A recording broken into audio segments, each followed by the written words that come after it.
বক্তব্য জানার জন্য এখানে উপস্থিত হতে বলেছিলাম।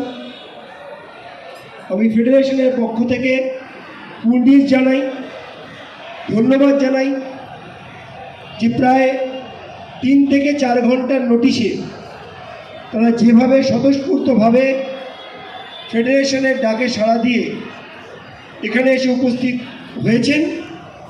এটা ফেডারেশনের এক্সিকিউটিভ কমিটি, ওয়ার্কিং কমিটির পক্ষ থেকে আমি প্রত্যেকটি কলাকুশলীকে আজকে অনেক অনেক অভিনন্দন এবং ধন্যবাদ জানাচ্ছি।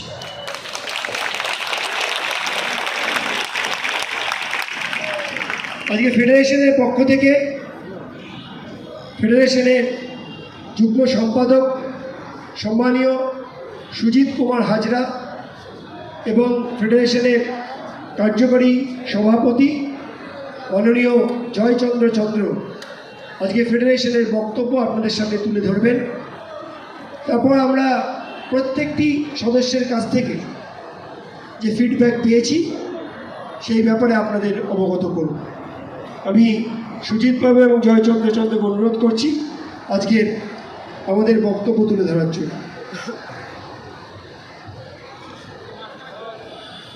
নমস্কার।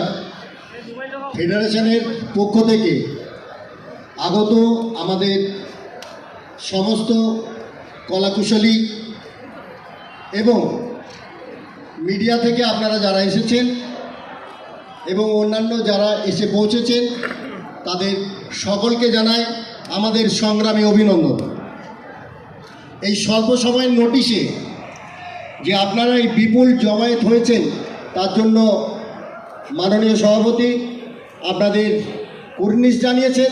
কুর্নিশ জানায় আমরাও আমাদের ফেডারেশনের ওয়ার্কিং কমিটি এবং ইসি কমিটির তরফ থেকে প্রতিটি কলাকুশলী এবং মিডিয়া ভাই বন্ধু যারা এখানে উপস্থিত হয়েছেন তাদের সবাইকে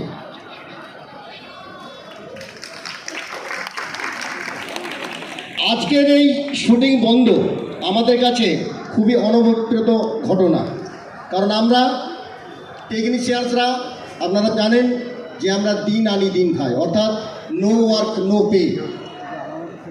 আমাদের একদিন শুটিং বন্ধ মানে টেকনিশিয়ানসদের প্রভূত ক্ষতি। আজ ডাব্লিউটিপির পক্ষ থেকে হঠাৎ করে যে কাজ বন্ধের নোটিশ দেওয়া হলো এবং কিছু মুষ্টিমেয় ডাইরেক্টর তথা পরিচালক যেভাবে আজকে কাজ বন্ধের নোটিশ দিলেন তা আমাদের কাছে অনভিপ্রেত।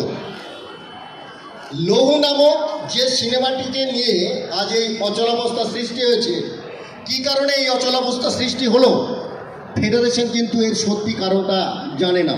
আমরা ইতিমধ্যেই আপনাদের কাছে তথ্য সহকারে গত পরশু অর্থাৎ শনিবার দিন পেশ করেছি যে এই লৌহ সিনেমাটি ইম্পাতে অর্থাৎ eastern India motion pictures association সেখানে একটি রেজিস্টার্ড সিনেমা এবং রেজিস্টার্ড সিনেমা সেই অর্থে আমাদের সাথে ইম্পার যে মৌ চুক্তি রয়েছে সেই মৌ চুক্তির কতগুলি শর্ত রয়েছে।